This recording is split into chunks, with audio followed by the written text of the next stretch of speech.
I guess ultra running is like the opposite of life, right? In ultra running, you want to have all the things you don't need in case you need them. And Yeah. in life, you don't want to have any of the things you don't need, right?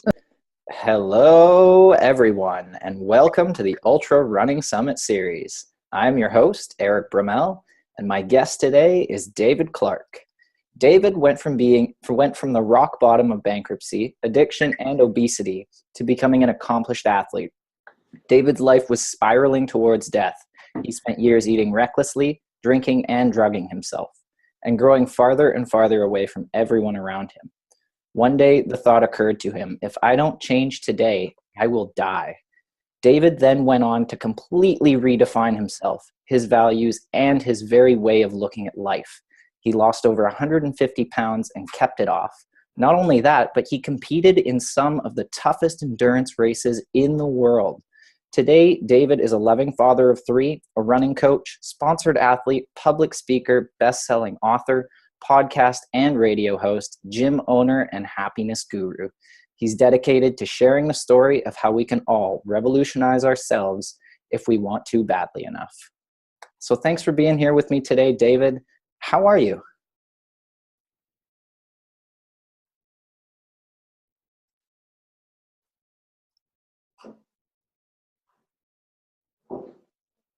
Okay, there you are, man. I'm sorry about that. I'm doing great.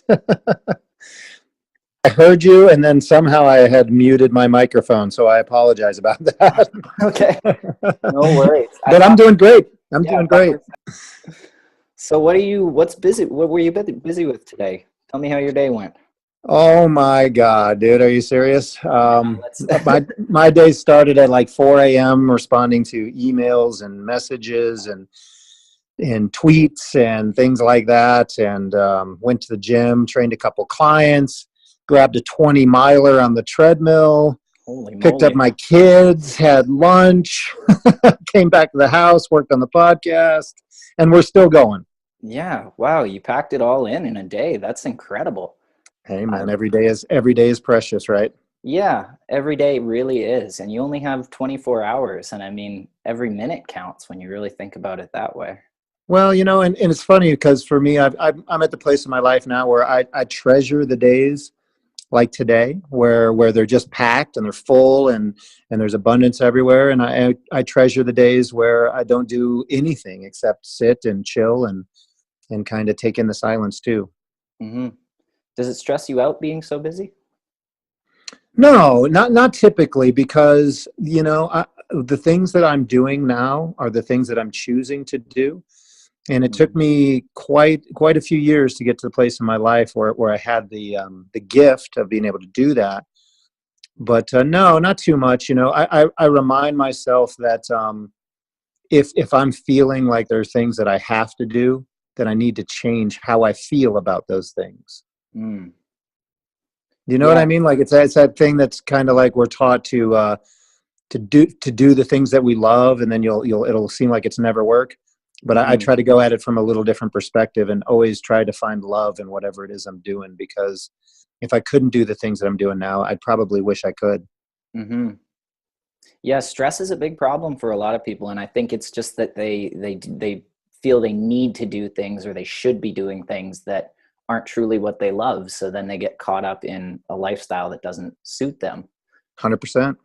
Yeah. Do you feel? 100%. But we can always twist that around though, right? Hmm. It's like, it's funny, as I was talking to someone a couple of days ago about, purpose in life. And, there's a big difference between, say someone's a mechanic, right? And they feel like maybe they're wasting their life, working in a garage and turning wrenches, and so they experience stress and they experience all of that kind of suffering. But yet someone else could be a mechanic and think, the work that I do, I fix cars so that moms can get their kids to school and doctors can make it to emergency rooms, and buildings get built, and all these great things happen, and that person's doing the same job and deriving tremendous satisfaction from it, and the other person's in a prison, and the Yeah. only thing that's changed is the perspective. Hmm. And do you think that the purpose in life that we have, do you think it's something that we choose for ourselves, or do you think it's something that we're born with? I think something we choose. I think that the purpose in life is to have purpose in life, and that purpose is something we choose. I believe that. I Hmm. believe that 100%. Yeah, I agree to a certain extent. Purpose is something that you define for yourself, and once you have it, you can chase after it and do the things that lead you to a fulfilling life. Well, yeah, I mean, you think about it from, sometimes you hear the story, right? Whether it's like in a Hollywood movie or something where, someone has a tremendous gift. I don't know, they're artistic or something like that, and they feel this desire to use their art to help change the world. Hmm. And yet other people are born with, say, an artistic gift, and they feel that their purpose is to let go of that and, say, become a missionary. Hmm. You know what I mean? So, like, we can choose to use the talents and the gifts we have as our purpose, or we can choose to attach it to something else. And I don't think one's better or worse than the other. It's just what if I've learned one thing in my experience is that we create all of the prisons that we live in, and we hold the keys to all those prisons too. Oh yeah, 100%. Do you feel like the that running was something that you chose to do, or do you think that running chose you in a way? Was it sort of a, for lack of a better word, is it a prison that you put yourself in, or is it a prison that was bestowed on you for some reason? That's interesting language, because I don't really consider, running to be a prison of any type. Although, there are certainly times that we can push it in that direction, right? By putting Hmm. all kinds of expectations on ourselves, and I'm certainly guilty of that. But no, there is something, man. There is something there that, the first time I heard of ultra running, some people watch a movie like Running on the Sun or something about bad water, and they see it, and their first instinct is like, oh hell no, and then maybe they even come around to wanting to do it, but their first instinct is absolutely not. My first instinct when I saw ultra running was, fear and repulsion and all those things, but I wanted Hmm. to do it. I don't know why, but so in that sense, I do feel like running chose me in a certain way, but I could have easily, moved past that. I had to surrender myself to it. I had to make that choice to go after it. Once I heard its voice, I Hmm. had to move in that direction. And correct me if I'm wrong, but Leadville was your first ultra, wasn't it? It was my first 100-mile trail race. Yes, yes. Okay. I'd done 50s before that. Two 50s, Okay. Yeah, or 150 actually, 150. okay. Yeah, I just remember reading in your book out there, like especially the first time you tackled Leadville, it's like, it's such an amazing story. And Man, just the race in and of itself is mind boggling, but just, yeah, the way you describe it just blew my mind. that race is beautiful, man. I mean, they all have their own unique characteristics and qualities, of course. Something about that race, and I think that stems from what Ken Klober and Marilee have built with that race. Hmm. The whole race was kind of designed and focused around that. What's the tagline of the race is, you're stronger than you think you are, and you can do more than you think you can. And that was the exact message that I was looking for sure. I Hmm. wanted to believe that, you know what I mean? Yeah, I can definitely relate to that. Yeah, I think we all can. It's like, it's easy. A lot of times I get the privilege, of traveling around a lot and speaking about some of the cool things I've been able to do, and it's real easy to, run my experience through that filter of the extremes, right? Like losing 160 pounds, or battling with substance abuse, spinal surgery, those types of things. But those are on the periphery, those the pain we experience inside, it's all the same. And it doesn't matter if you've never struggled with chemicals, or you've never struggled with weight loss, or we all have stuff we're trying to overcome. We all have things that we all want to transform. We all want to change. And, there's nothing unique about that. And I think that story transcends any one individual experience too. Mm-hmm. Yeah, certainly everyone has a struggle they go through, and it is partly something they choose, but in a way there's certain unavoidable things in everyone's life that you have to face, from maybe not from the day you're born, but definitely the recurring themes that will keep coming up from your childhood. And until you confront those things, oftentimes there's no moving on. Yeah. Yeah. I believe that.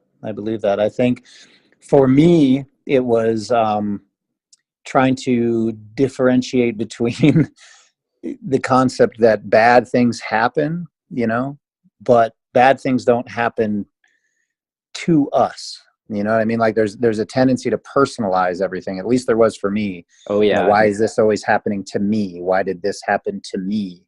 And I don't think that things happen to us.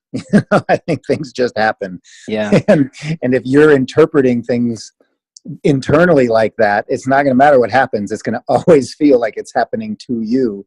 And to your point, until we change that, not much else is going to change in our lives.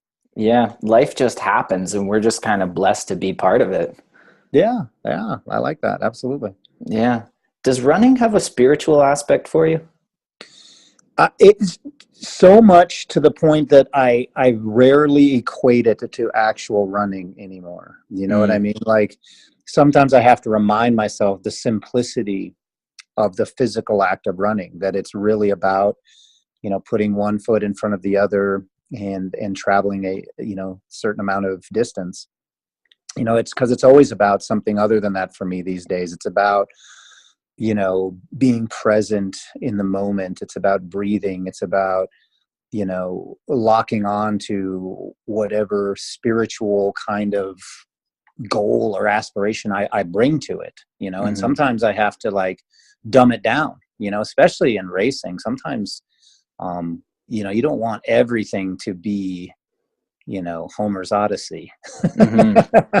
Sometimes you just want it to be the act of running a couple miles, Yeah. I find myself getting carried away with that now too. Like at first it started out with like a mentality of like, oh, I got to run 3 miles this day. And then it's like, Right. Sometimes now I go out and it's like, my intention is to do 3 and I'll do 15, just like, Yeah. and just get carried away because you get lost in it. Yeah, absolutely. And that's the beauty of it. I mean, and we can do that with anything, right? We can do that with a conversation, with a run, with meditating, with writing, with anything. We can give ourselves to the moment and become completely enveloped in it. And I think that's when we do that, we feel so alive. You know what I mean? It speaks to something deep inside of us, I think, that, Yeah. I don't know where that comes from, but it's definitely there and it's definitely tangible. Yeah. Maybe that is part of the point of being alive, though, is just to let yourself get carried away with things.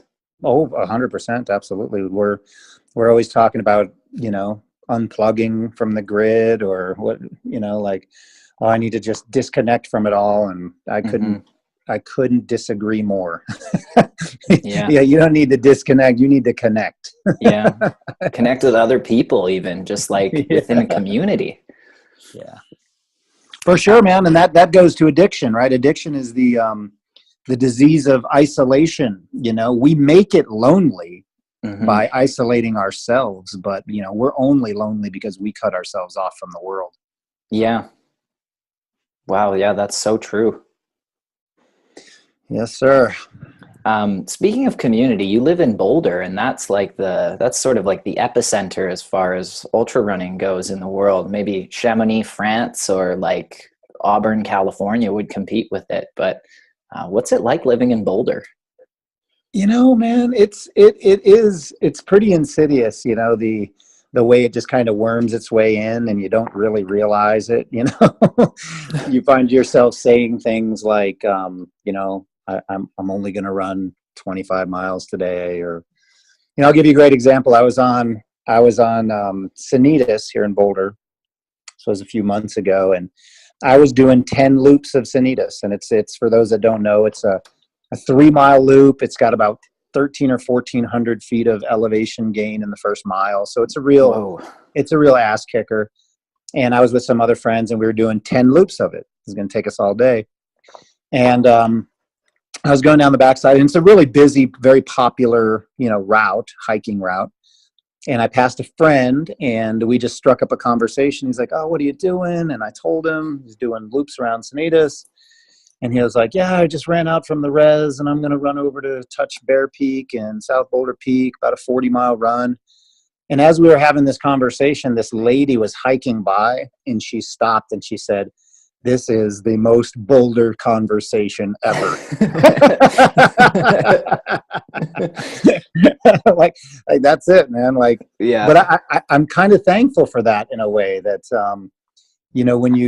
if you grow up, in a house of crazy people, then being crazy is normal, Yeah, totally. Yeah, I mean, there are those people here in Vancouver too. Like I don't live on the North Shore, but the North Shore of Vancouver is notorious for that too, that there's just like, you're right at the foothills of the mountains and there's all kinds of trails that are just accessible right at your fingertips. So going for a jog just becomes like this route that has 3,000 feet of elevation and like all kinds of crazy in between. Yeah, man, good stuff. Earlier, you mentioned meditation. Are you big in meditation, and do you do other forms of like mental training for ultra running? Yes to both of those. I do meditate. I'm a firm believer in it. I think that meditation is our natural. You know what? And it's funny, man, because like, I'm like a hockey fan and a metal guy. I listen to heavy metal and I watch horror movies and I say fuck a lot. I hope I'm allowed to cuss on your podcast. Oh yeah, 100%. So I'm not really like a hippy dippy kind of guy, you know what I mean?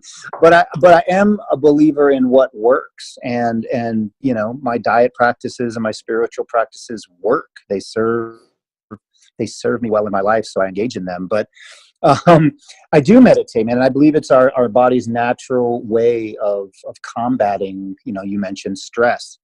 We create cortisol in our bodies when we stress out and when we experience fight and flight and panic and all those things. And by meditating, we reset. We give our body a natural state that it releases those neuropeptides and gives us, the things that we need to feel good and calm and peaceful. So I think it serves a very scientific and spiritual place in health, Mm-hmm.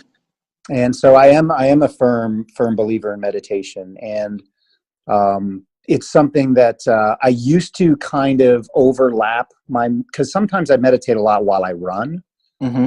And it's only been recently, maybe the last year or so, that I've separated them entirely. And not to say that I don't meditate while I run, I do, but that I actually have a separate practice of meditation away from running. And I've noticed a tremendous benefit from that. Mm-hmm. And to the other thing about mental training, I do, man. Like I mentioned when you and I first started talking that I did a 20-mile run on the treadmill today. And I do those runs specifically to build mental strength. I feel there's great value in being in that place where you don't want to do it. You know what I mean? It seems boring. You're counting down the clock. You're wondering how much more damn time do you have on the treadmill, and being able to squish all that down and make it dissolve and just be there. Mm-hmm. That translates for me in ultra running, because that's a skill you need to go long. Yeah, especially, you whittle away all the beautiful scenery and the nature and everything, and you just force yourself to submit and either be on the treadmill or sit still on your meditation cushion and just kind of like be present and accept that there's nothing exciting going on around you. Yeah, and yet there's enough where you are. There's enough to be there and to be okay. Mm-hmm. Yeah, I think a lot of people, when they hear about meditation, their first reaction, at least in my case, it was always like, well, that's not exciting. I don't want to do that because it doesn't excite me. But it's the whole point of it is the opposite of that, is to accept that there are things that aren't always going to be exciting, but they're still beneficial. Yeah, I used to just roll my eyes and go hug a fucking tree, man. Yeah, totally. But the universe has conspired to bring me to all the places that I used to laugh at. Yeah, it's funny how the world works in that way, right? Absolutely, man. Forces you When to I learn the grew, lessons you need. if I was, the 19-year-old me in New York, if you'd ever told that kid that, I'd live in Boulder and shave my legs and sit on a meditation cushion and be a vegetarian vegan, I'd have just laughed my ass off. But that's beautiful, man. I love that about life. I really love that. Wherever I am a year from today, I'm going to be different. I'm going to Yeah, have a different perspective, maybe a slight different perspective, or maybe a vastly different perspective. And I think yeah. that's just cool. Yeah, you can learn something new every day. Hell yeah. And not just that, you can unlearn something every day. You can back away from the things that you thought were solid and maybe try to see them from a different angle. Mm-hmm. What, if you don't mind me asking this, what sparked your decision to be vegan? Was it mostly to like enhance your training, or was it more like compassion related stuff? No, it was 100% sports performance related. I was training for Leadville. I wanted every kind of advantage I could get, and I'd read about Scott Jurek and heard that some guys had good results with that diet. So I tried it, and it worked for me. So I stuck with it. But I was still very much, it wasn't anything about animal rights or compassion or anything like that for me at first. And that's the beauty of it, is it has evolved. It's been over 8 years now, and that paradigm slowly got broken down and rearranged to the point where I don't see it as, for me, I can only speak for me. To me, it's just the way of living my life that makes the most sense on all fronts, nutritionally, spiritually, karmically, everything. It's the only possible way I can see to live right now. Maybe that'll change. I don't know, but that's the way it is for now. Yeah, I mean, you can learn and unlearn something new every day, so that might change tomorrow. It might, man. That's the beauty of it. What do you usually go for at aid stations, and what do you eat on race day? Like, what's your go-to meals? During the race, you mean? Yeah, either before, during, and after, if you Before, could during, cover after? those. Yeah. I'm a big proponent of not doing anything different on race day. I'm Hmm. certainly not alone. That's a very common kind of practice. So, I don't do anything special when I wake up, especially in 100, because like what you eat for breakfast, is irrelevant because you're going to have to eat all day long. But Yeah. I go for steel cut oats, sometimes I have some sprouted toast and some almond butter, stuff like that. I don't eat a lot, because I usually don't eat a lot in the mornings. I usually get a little couple hundred calories in me, and then I'm training. And at the aid stations, my coach and my coach is Jason Coop of Carmichael Training, and we Hmm. usually have a pretty specific nutritional plan based on the environment, conditions, things like that. But I always choose 5 foods before the race. And from those 5 foods, and they can be anything, I just try to get 200 calories every hour. So, Okay. typically my 5 foods would be like potatoes, peanut butter pretzel nuggets, gels, oatmeal, and who knows, maybe drawing a blank, chocolate hazelnut butter or something like that, or an avocado or something like that. And then from those, I just date rolls, something like that.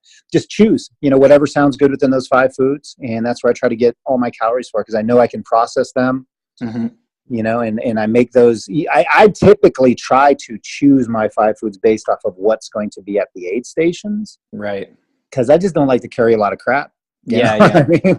Yeah, Now it Leadville's requires you kind to of cool. plan so much more too, right? Well, yeah, Leadville's cool because it's like the PGA event of ultra running. You get a caddy, and they get to like carry your clubs for you, and That sounds awesome, actually. so What a yeah, time class. you're like, hey man, I need like a toasted almond butter sandwich every 30 minutes, Hmm. and you've signed on to be my personal butler. And I'm joking, but obviously it's pretty cool that Leadville does allow muling like that, and it's really cool to give back and make sure that you're not.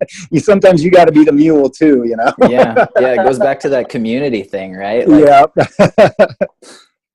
absolutely. yeah. Sorry, side question here too, like just because it intrigued me. When you said potatoes, Yeah. I fucking love potatoes. They are my favorite food, like no Oh questions yeah. asked. What way do you eat potatoes? Do you go for chips, fries, or? All of the above. But typically, when I say potatoes, just for pure simplicity, they're just boiled potatoes dipped in salt. Okay, And interesting. but I mean, if someone ever gave me like warm French fries during an ultra, I've never had I've never experienced the majesty of that.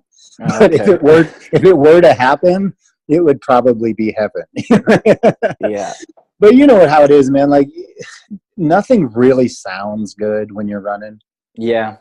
So you pretty much have to develop that instinct of just eating because you have to. There's Hmm. been a few times out there where I was just for whatever reason hungry, and that's awesome. You can eat and taste good, but most of the time, man, I'm just doing. It's just work. It's just like work. Get the calories in, get them in. 200 calories an hour, just get it done. Yeah. Yep, choke it down, get it in. Unless you bonk, then you need like 500. Yeah. So other than food, proper footwear, and like the appropriate clothing for the weather conditions and everything, what would you say are your like 5 essentials that you bring with you during a 100 miler specifically, or like one of the more extreme races like a 135, a 110, something like that?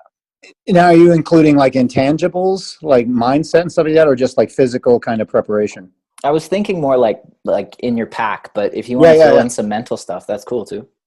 No, well, I mean, that's usually where I go. You know what I mean? Like usually for me, it's about what's going to happen in my head. It's not what's going to happen during the race.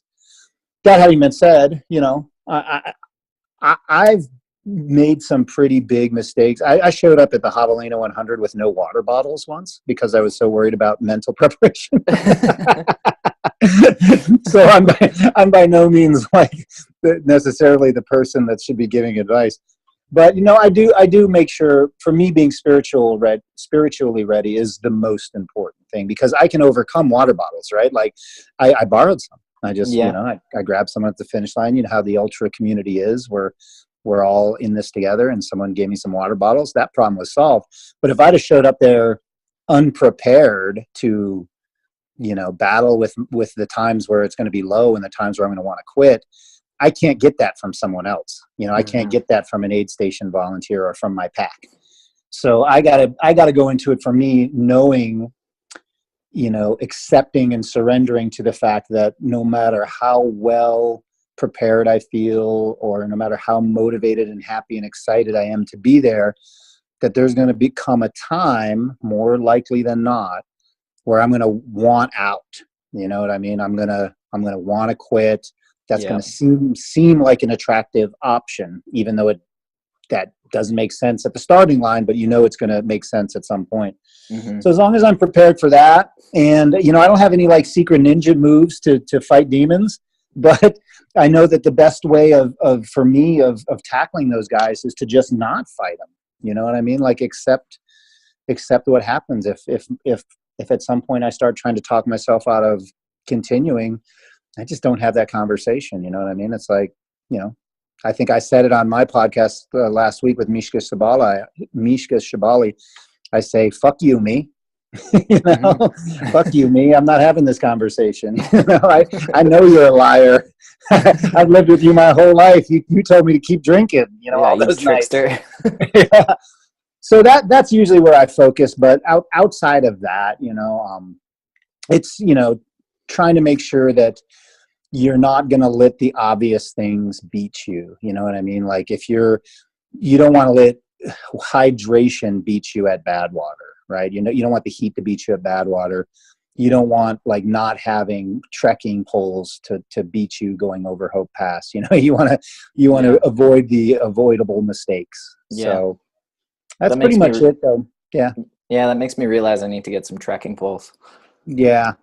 I mean, well, because and I don't always use trekking poles, but to me, it's like not having them can create a problem that where there wouldn't otherwise be one. Yeah. You know what I mean? Like if you're always better off having something you don't want or need. I guess ultra running is like the opposite of life, right? In ultra running, you want to have all the things you don't need in case you need them. And in Yeah. life, you don't want to have any of the things you don't need, right? Yeah. I'm going to have to write that down somewhere. Yeah, that'll make a good quote, actually. Yeah. That's my next t-shirt on sale next week. On sale, wearesuperman.com. All Yeah. right, you heard it here first. Yeah, but I've never sold a t-shirt to my knowledge, so Okay. it'd Well, have there's to be the first yeah, first one then. Could you tell me about your biggest race day meltdown and how you overcame it? And was it one. something that was like an obvious mistake, like you said, like bonking on your hydration at Badwater or something like that? Man, so there's so many places my mind goes when you say biggest race day meltdown because I had so many meltdowns.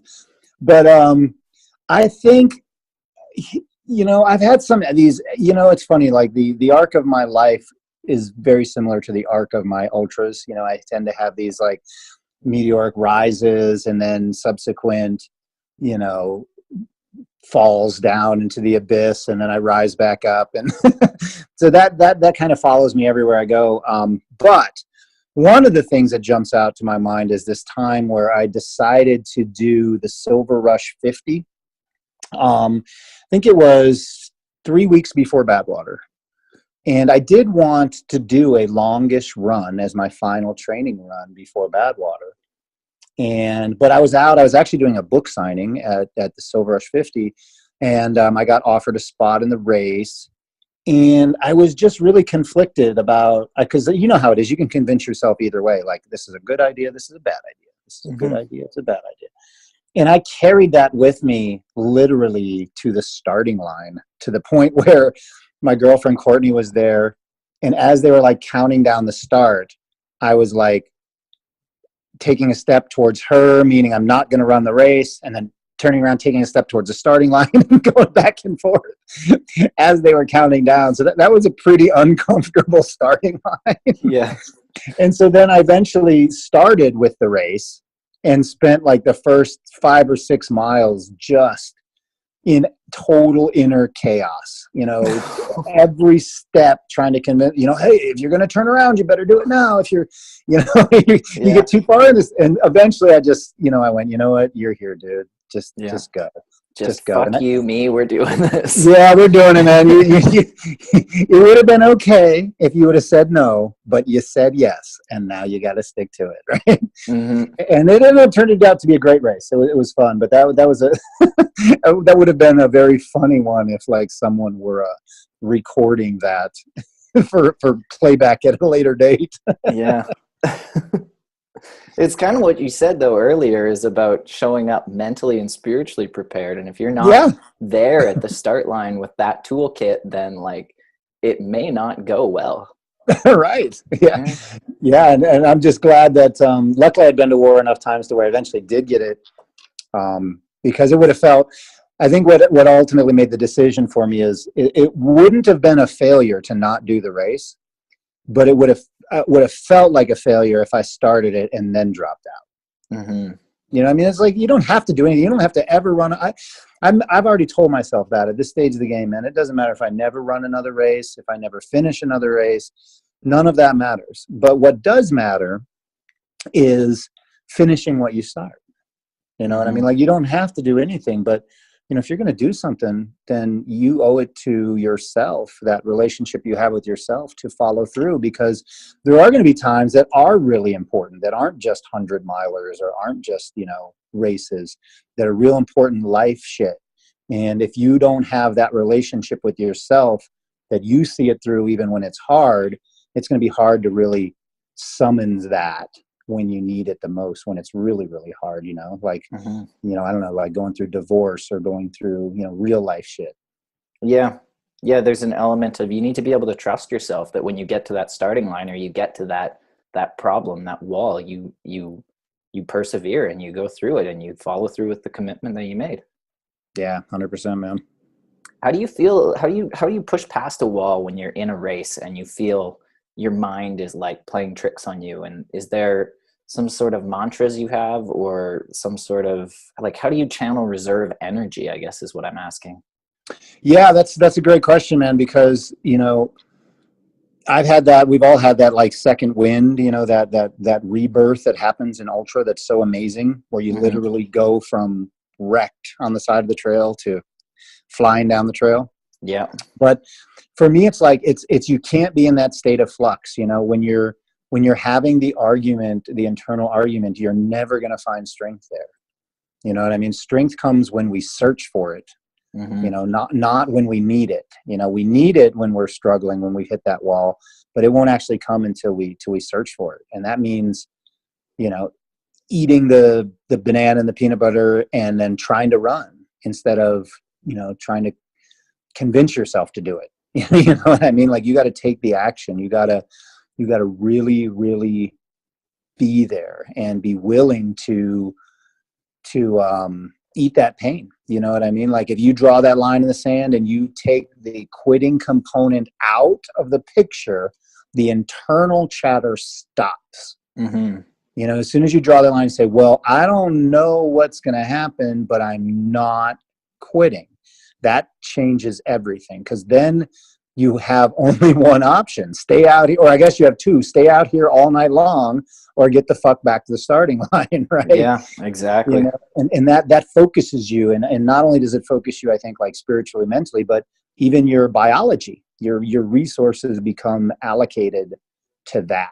Yeah. And I'll tell you, one of the thoughts that has occurred to me, this is the pain of DNF that, all runners, I think, need to draw on, is I remind myself of those times that I didn't do that, that I didn't take that quitting out of the picture, that I didn't draw that line in the sand, and I ended up dropping out of a race. And every time I've done that, as soon as I've gotten into the car or back to the hotel room, I've wished I was out in that race. So I remind myself that if you drop out of this race, you're going to wish you didn't. You're going to wish you were back in it right now. It's like 10 minutes from now, 15 minutes from now, you're going to wish you were back out here. So you may as well just stay out here and get it done. Yeah. As soon as you're back at the hotel, or even back at even just sitting at the aid station, and you've given your word that you're dropping out, it's like, it fucking sucks. Yeah. The next minute, even, you're just like, why did I do that? Like, right. Yeah. How did something that took 18 hours to happen so fast? Totally. Yeah. 100%. I think you say it in your book, actually. There's the successes in ultra running. It's like they come very slow and drawn out, but when you DNF, or I guess you call them failures, those they happen in an instant. They do, man. They happen in a flash. Yeah. And it's months of prep time that go into a race and everything. And it's like, if you get to that point and you can't get over that wall, then it's over in a second. Yeah. That's why I think it's just so important to, like, I think if you're never going to, there are going to be times where you are having that internal battle, you know what I mean? But when you're having that battle, you're kind of losing. You know what I mean? Like, you don't want to be having the battle. You want to get to the place where you're not having the battle, where you just draw that line and say, nope. Don't know if I can make it or not, but I'm not quitting. Yeah. And that ends that. And you know what the funny thing, man, is we just had a conversation, you and I, exactly describing what rock bottom is for the addict. Yeah. That's how it's done, man. You can't see the finish line when you're, lying at rock bottom. You can't see a life without drinking or using. You just have to say, well, fuck this. I don't know what it looks like, but I'm not living here anymore. So what does that mean? That's more important than what happens next. Yeah. Yeah. Just the decision to carry on and do something different. Yeah. I'm not doing this. That's where it starts. Like, I don't know what I'm doing. Yeah. But not this shit. No more. Yep. Is there Do you feel like your like running and your involvement in the running community has enabled you to change the world? Oh man. Sure.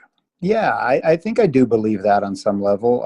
I think that the act or the let's see, let me frame this correctly. I think that there's an illusion of separation, right? Like Mm, the idea that I am singularly changing the world as if I was separate from the world is kind of an illusion, yeah. like like if I look, I'm looking at a copy of my book on the table right now, and if I think of that as my book, that's what that is, that creates a separation of what that is. But yet that book is, printed on paper, which came from trees, which needed sunlight and water and, you know, printing presses and ink and all of these things that went into the physical part of just it being a book, not to mention all of my experiences, all the people in my life that I put into those pages that then other people read and communicated in an internal way into their experiences. You see what I'm getting at? Like, Yeah. there is no possibility of not changing the world. You Yeah. know what I mean? So the moment I stopped isolating myself, which is what I was doing, I had separated or tried to separate myself from the world. As soon as I stopped doing that, became a part of the running community, yeah, I changed the world, but I didn't need to write a book or finish a 100-miler to do that. Just the act of connecting itself changes the world. Yeah. In a way, every decision you make has the power to change the world. It does change the world. I believe that. The question is, what is the change? What is your intention, right? Hmm. What is your intention? That's more important. Do you set intentions every day? Or do you have daily habits that you like rely on? Do you have two or three or four Hmm. things You that know you, what? Obviously, the practice of running is a very disciplined practice, and meditation as well. Especially when you have, I don't have a set schedule. My schedule is constantly changing and moving. So, you have to kind of be committed to be able to plug those things into that day. hmm But I really is my intention, and I've given entire, speeches or talks or whatever you want to call them about this, is to try to, someone once said, that the best way to live a day is to live it like you are dying, right? Or like it might be your last day. yeah. And I've said this in almost every conversation I've had or podcast, that I think that's beautiful, and I think it's very aspirational, but I think it's very unrealistic, and because my last day, if I knew it was my last day, I would just totally spend it with my kids. You know what I mean? I would just try to pour every ounce of love I have into my children. Yeah. So I wouldn't be present in other things if I knew it was my last day. But what I can do, and this is what I try to do every single day, everywhere I go, is I can treat people, everyone that I see, everyone that I meet, like it was their last day. And Wow. Yeah. that means I can smile a little more. I can make better eye contact. I can take that moment to say, and I do this like at the window at Starbucks every morning. I go through the Starbucks window on my way to the gym, and it's like making sure that when I say, "Hey, how's it going this morning?" that I really mean that. You know what I mean? Hmm. It's not just, "Hey, how's it going?" That there's intention there. That, like, what if this person was not going to be around? What if this was their last day? I would show them, you know, a little more love, a little more understanding, a little more connection. Which Yeah. is one of the reasons why I hate, like, a lot of the, and this is totally, I didn't mean to hijack your podcast, but why I hate, like, what's going on right now in the world with all this political correctness and crap that just tends to separate us. Because Hmm. one of the things I love to do is to connect to people. I like to touch people. I like to hug people. I like to express emotion to people. And I think that's a beautiful thing. And we're like cultivating a society now where you can't touch anyone. You can't say anything to anyone. You can't do anything out of fear that someone's going to take it the wrong way or do something with it. And Yeah. I think we need to, like, kind of step back a little bit from that, and maybe re-examine the direction we're going in. I don't know. I'm not qualified to tell society which way to go, but No, for me, that seems shallow. I completely understand. Like even a pat on the back or a compliment can be misconstrued and taken in the completely wrong way now. And it's like, Well, I was Everyone's just, defenses are up. yeah. No one's wanting to connect anymore. There's that idea that we should be separate and we should be different, and everyone has their bubble that shouldn't be entered. Right. Or maybe even worse, they feel like every time that, someone does express something that it's like, has bad intentions. Mm-hmm. Like we're going into thinking the worst of everybody. Yeah. I would rather be wrong thinking the best of somebody than be wrong thinking the worst of somebody. You know what I mean? Like, Yeah. if I want to believe in you and believe you're a good person and you steal my TV, then that's on you. I know I can get another TV, or maybe I didn't even need a TV. Yeah. Maybe you just created a happiness gap, in my life. You created a nice space for me to be more happy by taking my TV away. Yeah. Thank you. That's a lesson in non-attachment. That's right. Absolutely. So what's next on your radar right now? Like, what's race-wise or like life-wise too, I guess? Strangely, man, like I took a step back last year from running. I'm doing Rocky Raccoon here in a couple weeks. It's really my return to ultra running. I haven't completed a 100-miler in over 17 months or so. Oh yeah, I think I saw your Facebook status about that. Yeah, man. I did try the Leadville 100 this year. I hadn't done any running, so it didn't go well. But I went into it with like a kind of a different goal. Normally I go in there to finish. I was like 7 for 7 there, but it was different. So anyway, so I am returning to ultra running February 3rd or something like that. So we'll see how that goes. And I've been obviously putting a lot of time in the podcast and the radio show, just trying to create really good, positive content. You know what I mean? Like the world, I think, needs more of that, more of people believing in each other and thinking the best of each other. And so that's what I've been kind of focused on these last 6 months or so. And there'll be more of that, in this year. Right on. I'm looking forward to it. I really enjoy your podcast. I listened to like both of the episodes with Jason Coop, and Awesome. I listened to the one with Kat Bradley too. Like, you've got some amazing guests on there. It's crazy, man. Like, I've been kind of blown away by the way it's kind of spread around, and I like that the word positive keeps coming back to me. You know what I mean? From other places, because that was my own internal kind of thing. And I just recorded a podcast with Rich Roll, and I did one with Stone Cold Steve Austin. Ah, cool. And I'm going out to New York in a couple weeks to record with one of my childhood heroes, Vinny Pazienza, who, if people don't know who that is, there was a movie about him called Bleed for This. He's a boxer who broke his neck, was told he'd never walk again, and came back and won the championship. Whoa. So just what a blessing to be able to, to just be able to sit and have these conversations, and just for my own personal, growth has been quite a gift. And to be able to share them with other people makes it even more crazy. Yeah. Well, I definitely enjoy listening to the podcast. And I mean, to all the people that are listening now, if you haven't done so already, SoundCloud, We Are Superman, definitely check that out. And what other ways can people like follow you and keep up with what you're doing, Dave? So my Twitter and Instagram and Facebook and all that is We Are Superman. Also my website, wearesuperman.com.